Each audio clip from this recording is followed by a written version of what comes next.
السلام عليكم ورحمة الله وبركاته. أهلا بكم في فيديو جديد من قناة صاحب الكور. الزمالك يخسر من سيراميكا كليوباترا، ومش كل مرة هتسلم الجر. خربوش الشاي الجميل بتاعك وتعال.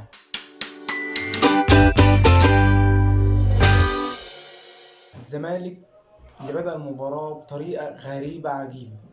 الزمالك النهارده في حالة غيبوبة.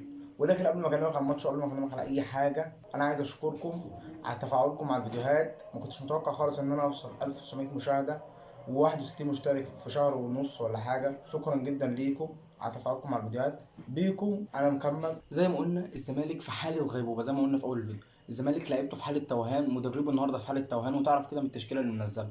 انت النهارده ما تعرفش الزمالك بيلعب بطريقه لعب ايه، بيلعب ب 3 5 2 ب 4 2 3 1، ما تفهمش. يعني الملعب مش واضح ليه في اول 45 دقيقه. وشكلك في الشوط الاول ما فيش اي شكل. تشكيلتك بدات بالمهدي سليمان حارس مرمى، ودي حاجه منطقيه عشان ما عندكش حارس غير طبيعي. دفاعك بقى عندي مشكله في خط الدفاع. بدات بحسام والونش، ده امر طبيعي. بدات لما الثانيه بايشو عشان هو الثاني مندفع خضري، تمام. انما عندي مشكله في نزول عمر جابر. عمر جابر مؤدي النهارده اداء زي الزفت. ازاي تبدا بيه؟ انت مدرب وانت شايف بعينيك في التدريب. يا عم خلينا اريح دماغي وامشي معاك على ان عمر جابر هيعرف يدافع عشان عندهم صديق جوله وامكانيات هجوميه كبيره. ماشي تمام. نص الملعب بقى ايه اللي بيحصل في نص الملعب ده؟ معتمد يا جماعه. عبد الله السعيد ما بيندقش ليه؟ ماتش الكهرباء نزل تلت ساعه قلب لك الدنيا. ماتش كايزر تشيفز، ماتش سموح، كل الثلاث ماتشات دول قلب لك الدنيا تلت ساعه. عبد الله مش بالسن يا باشا. عبد الله 39 سنه 40 سنه بيلعب لك 90 دقيقه مرتاح. مش ناقصين. يعني من الاخر كده هي متلصمه. فتحنيات كتير النهارده في التشكيل وفي نص الملعب بالذات. يعني بدات لي بلعيبه ما اعرفش في ايه. محمد اسماعيل اداء زي الخرا في ماتش كايزر تشيفز وطلع بين الشوطين. بقى تبدا لي بيه النهارده تاني. اذا كان عبد الله مستريح يا عم ما بينزلش الا بديل، طب ما تبدا بيه. شحات ايه اللي هو بيقدمه النهارده؟ برضه حاجه غريبه جدا. يعني ماشي معاك في شحات، يعني هتعمل ايه؟ ما انت ما عندكش ست. ما هو الاداره الفاشله مشت دونج سر ماهر. اي حد عايزين يمشوه بيمشوه. ده بالنسبه لخط الوسط. الهجوم بقى ايه اللي احنا بدأنا بيه ده؟ ايه الجزيري ده؟ ده بلوى سودا. يعني ده بلوى سودا. بدأت بوزيرة تحتيه. الاتنين اللي بيهاجموا بقى عشان انا بلعب بثلاثة في قلب الدفاع، كنت نازل بمحمد اسماعيل جنب حسام والونش. فالباكات طايرة ان كان ايشو او ان كان عمر جاب. بس انتاجية صفر. الكرة اللي بزيرة بتوصل ما بتوصلش لان شحاتة في غيبوبة. شوط كامل ضيعت فيه 45 دقيقة. الماتش مشي ازاي في اول 45 دقيقة؟ كله لسيراميكا كليوباترا. اسلام عيسى بيضيع واحد. ايه الهبل اللي انت بتعمله في الكرة بتاعت اسلام عيسى ده يا محمد اسماعيل؟ يعني بتاعت الكورة بتروح لحسام. حسام ما بيعرفش يستلم، بيتلخبط فيها وبيطلعها للمهاجم. بعدين بتروح تتعدى على خط تاني. يعني غلطت في الاولى وبتغلط في الثانيه. ايه اللي انت بتعمله ده؟ تعامل مع المهدي سليمان كنت حاطط في الدقيقه. تعامل مع المهدي سليمان بكل قوه. يعني طلع كل اللي عنده عشان يجيب. بتكمل الماتش. بص تلاقي صديق اجولا واخد الخط كله ومساحات جباره جباره. فرصه تانية لصديق اجولا. الكورنرات كلها تحس ان هي مكهربه مهدي سليمان النهارده. اي كره بتتحط من صديق اجولا بتجوم كورنر ما تفهمش فيه ايه. فخر لقاي ما احناش عارفين نتعامل معاه النهارده. لو بينزل خطوتين لتحت ويدخل اجنحه للعمق ونحس ان احنا بنتكهرب. كنا من اول البرازيل النهارده. سيراميكا الشوط الاول بتلعب عليها 61 تمريره مش 31. حاجه مزعجه للعين. احس ان انا بتذل عشان اخد الكوره. ما عنديش لعيب عارف يقطع الكوره. الفرقه دي لو عندها انتاجيه كانت تكسبنا النهارده اربعه. الفرقه دي ما تقطعش منها الكوره غير ما تطلع ضربه مرمى. حاجه وحشه قوي النهارده. هات لك مشروبك الجميل وتعالى اشرب نسكافيه. طبعا في تعديلات كتير هتتعمل. تغييره من نص الملعب، تغييره من خط الهجوم بين الشوطين. فعلا ده اللي حصل. ونزل عبد الله اول 10 دقايق في الشوط. لعبنا كوره شويه لعبنا كوره شويه. لكن البدن وقع من الشوط الاول. وحط لك طبعا الثلاث ماتشات في 6 ايام عشان يوقعك. وفعلا نجح في ان هو يوقعك في اخر محطه اللي هو بيحاول فيها يعرقله. وفعلا عرقله الاتحاد المصري وكرة القدم. لكن ده هنجيله قدام شويه في الفيديو. وعندنا عن الاتحاد كلام كتير، وعن سيراميكا كليوباترا وعن ابو العينين. ببدا الشوط التاني بقى بنزل عبد الله السعيد وابدا اعدل الدنيا شويه. وبطلع محمد اسماعيل اللي هو الشوط الاول كرة الجون غلطان فيها. يعني الكرة ملعوبة على البعيدة ما قدرتش تطلع تاخدها. واقف لي بتعترض لي ما بتطلعش ليه مع اللعيب يا عم؟ وحسام عبد المجيد يلعب لك ماتش يحسسك ان هو ما ينفعش يلعب كورة. وماتشات تانية تلاقيه بيقدم اداء اعلى مستوى. يا ابني اثبت على ما لا استوى عشان اعرف اقيمك، عشان اعرف اقول ده يلعب في نادي الزمالك ولا لا. بتحط جون في نفسك يا اخي وانت صغير وانت طفل طول عمرك عايش في الناشئ والهبل ده. المهم بدأنا الشوط التاني ونزلنا عبد الله السعيد نعدل الدنيا ما بتتعدلش. بعد مرور اول 10 دقايق بس. سيراميكا ما عندناش لعيب بيقطع في وسط الملعب. هي دي كانت مشكلتنا في الماتش ككل. احمد شريف فين النهارده؟ دي كلها اسئله مطروحه. عايز اريح حد يبقى العب بناصر واريح عدي ينزل الشوط التاني، او ابدا بعدي واريح ناصر. انما ما لعبش اللي ملوش في الكوره ده. الواد ده لو الجزيري ده سبت له الجون فات مش هيجيب جول. ده انت بتلعب له الكوره بيطلع ياخد منه رغب نبيل، بيطلع ياخد منه اي لعيب في سيراميكا. بيبدا الشوط الثاني باستثناء الجون اللي انا جبته في الشوط الاول اللي هو من حاجه اصلا هديه من حارس محمد بسام، مش هجيب جول. الشوط ده يبدا نفس الكلام، ما بضيعش فرص، لكن كهرب الدنيا لما نزل ناصر منسي شويه. غير كده مفيش اي حاجه، مفيش جمله ملعوبه. حته التلاتة 5-2 دي فشلت معاك في ماتش سموحه، جاي تجربها النهارده قصاد سيراميكا، عدت على خير في ماتش سموحه عشان انت سموحه ما عندهاش اللعيبه الهجوميه القويه.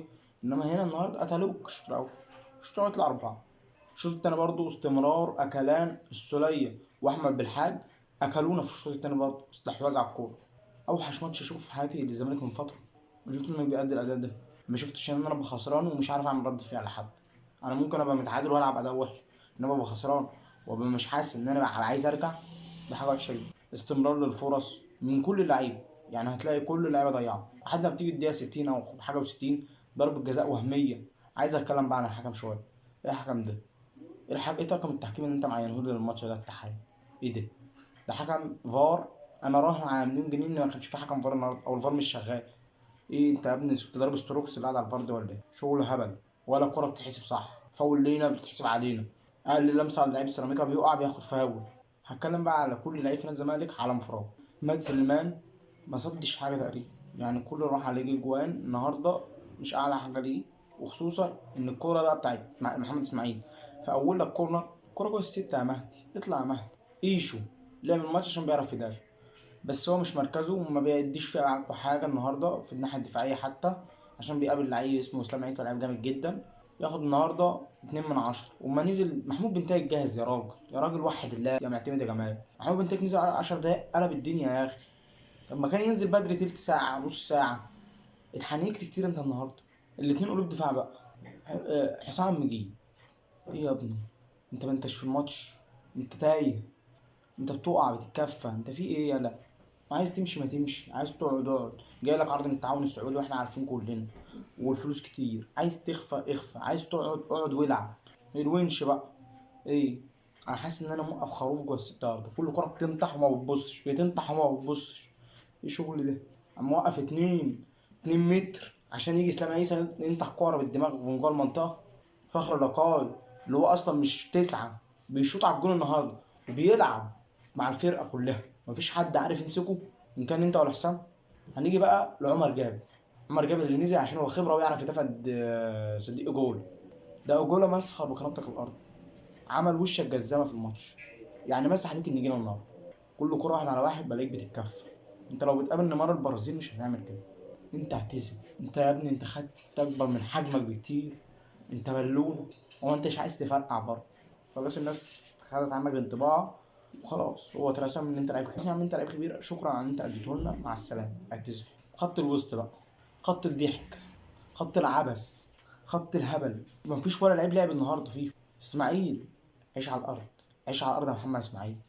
انت لعيب بتسيب دخانه، يالا انت بقيت حاسس ان انت لعيب سوبر في نفسك في كده، بلعب قلب دفاع بلعب ديفندر. لا يا حبيبي انت ولا بتعرف تلعب ده ولا بتعرف تلعب ده النهارده. انت النهارده لعبت قلب دفاع تالت، نسيت مركزك الاساسي، وفي وسط الملعب بتلعب سد خانه عشان ما عندناش ديفندر. اوعى تعيش الخيال، اوعى تعيش الخيال واقعد على الارض. محمد شحاته، ايه ده؟ ايه ده؟ انت بتشرب شيشه في وسط الملعب، بتشرب شيشه، عايز ده حاجه فيب كمان. حاسس ان هي عامل زي ما يكون واحد بيشد وعمال يشد بقى كده، وقاعد هاتول الكوره عشان اضيعها. طب اجري يا حبيبي، منطقه قصاد ال 18 بتاعتنا فاضيه. اي لعيب من سيراميكا عامل السلام شاط جتات قوه، فقر الركاي بينزل تحت ويشوط جتات 4 كور في الشوط الاول بس، ده في الشوط الاول بس، ده ما جتش لسه الشوط الثاني. في عدد الفرص اللي جت طبعا مش عايز يتكلم على فرص المنافس، بيحب يتكلم على لعيبته وبيطلع غله في لعيبته. واحد احسن حاجه في اليوتيوب وهو شافها في الفيديوهات دي، ان انت بتثبت كمارت على اللي انت عايزه وتدي اي لعيب ما بيلعبش على دماغه. اصل انت مش هتقرفني يا شحاته، وانا عارف ان انت عندك وبتنزل في المستوى. انت عارف اللعيبه النهارده ممكن ادي كل اللعيبه عذرها الا اتنين، حمدي، احمد حمدي ومحمد شحاته. ليه بقى؟ عشان انتوا عندكم ومصرين ان انتوا تأدوا اداء غبي، ومصرين انتوا تلعبوا لعب غبي. فخلاص انا هثبت كمارت وهديكوا على وشكم. ما انت مش هتقرفني ومش هقرفك، لا ده انا هقرفك. هتقول لي يا عم هم سامعينك، اقول لك يعني ولا فيش غل، يعني اموت بحسرتي ولا فيش غل ولا اتكلم. ما أنا لازم اتكلم لما تخين فاتكلم معاك وخلاص. احمد حمدي بقى اللي بيحود 180 درجه كانه بيحود عربيه ملاكي. ايه يا ده؟ ايه ده؟ انا حاسس انت ايه دي؟ ايه دي؟ ايه حوده الجسم دي؟ ترقص في الملعب ولا كنا ناس بتشيل عمود، كنا حد بيعمل صبه؟ اتحرك يالا، خس يالا شويه يالا، اعمل اي حاجه في الملعب. كل اللعيبه اللي احنا جبناها من الاهلي فيستك، ان كان ناصر ماهر، ان كان احمد حمدي، ان كان شحاته بيشرب شفا انت خمر. الهجوم بقى هتيجي تتكلم على مين؟ على محمد السيد اللي انت جايبهولي مش عارف انت مالين نص الملعب ب 10 لاعيبه الماتش ده. محمد السيد ما بيعملش اي حاجه، انتاجيه لا شيء.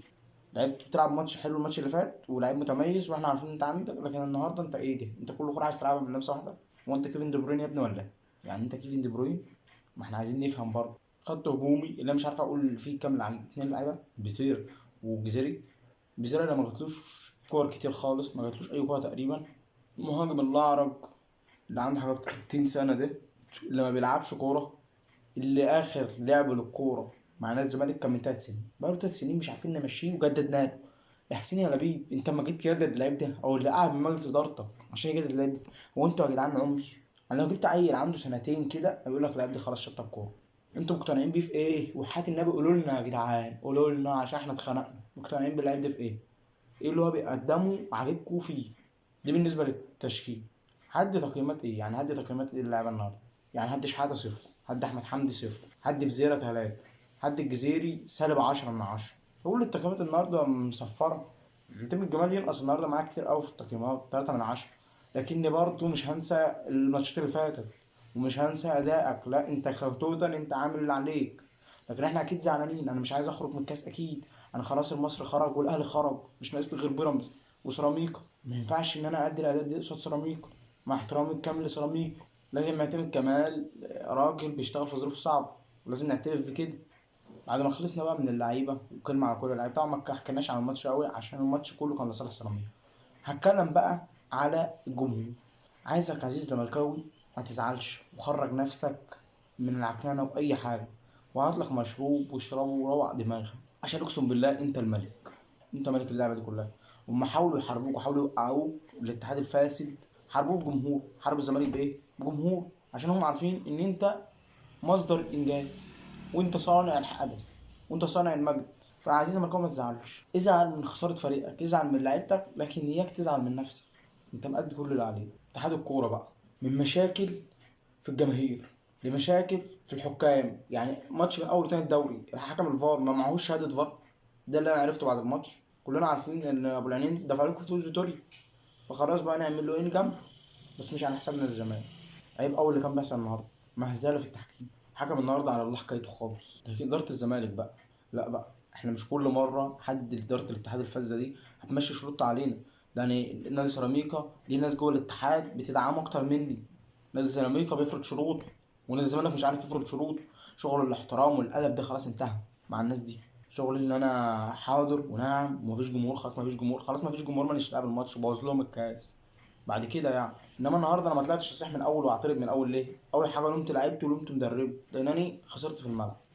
سيراميكا تستحق الفوز، الف مبروك. المدرب بتاعهم يستحق الفوز، الف مبروك. علي ماهر عايز اشوف ادائك بقى ده ضد الاهلي. عايز اشوف السكس فوتبول اللي انت كنت بتلعبه النهارده ده قصاد بيراميدز في الماتش اللي انت هتلعبه الجاي ده اهو. عايز اشوف 31 تمريره في نص الملعب، وعايز اشوف صديق جولا عامل فيها نيمار، وعايز اشوف احمد بالحاج ميسي. عايز اشوف الناس دي بتلعب كده بقى، وعايز اشوفك بتشقلب على الخط قصاد الاهلي زي ما بتشقلب قدامي كده. انا عايز الكلام ده يظهر قصاد كل المنافسين. دي بالنسبه بقى للاتحاد وكل حاجه. هحكي لك على كل حاجه. هنرجع بقى لمجلس الاداره ونتعمق اكتر في موضوع مجلس الاداره والفشل الاداري. شهر 6 الجاي ده لو جه وانت ما حلتش مشاكلك خلاص مش هتلعب في افريقيا. فوقوا فوقوا يا فشل، فوقوا. وقاعد على الكرسي وخلاص. 11 قضيه عدوا ال 10 كمان بقينا 11. ده احنا هنكون فرقه. اي لعيب مش عايز يلعب يغور، اي لعيب مش هتعرف مش تديله مرتبه وهيجي بعد سنه ولا سنتين يشتكيك مشيه. كل التحيه لكل اللعيبه اللي كانت واقعه النهارده في البدني وما قدرتش تلعب عشان خاطر ترتيب الماتشات والاتحاد واللي عمله. لعيبه تعبانه، كل الشكر ليكم اديتوا اللي عليكم. انما اي لعيب قصر لا، لا لازم يكون في وقفه من مجلس الاداره. وكل سنه وانتم طيبين ورمضان كريم، وربنا يعود علينا وعليكم الايام بالخير. ربنا يعود علينا وعليكم رمضان بالخير واليمن والبركات. كل سنه وانتم طيبين. ما تنساش اللايك والاشتراك وتفعل زر الجرس عشان يوصلك كل جديد. وما تنساش تدعمني، خليك جدع معايا بقى يا عم ووصلني 100 مشترك. مش هتخسر حاجه، تاكد زرار بالنسبه لك مش فارقه حاجه، انما بالنسبه لي انا حاجه كبيره قوي. سلام.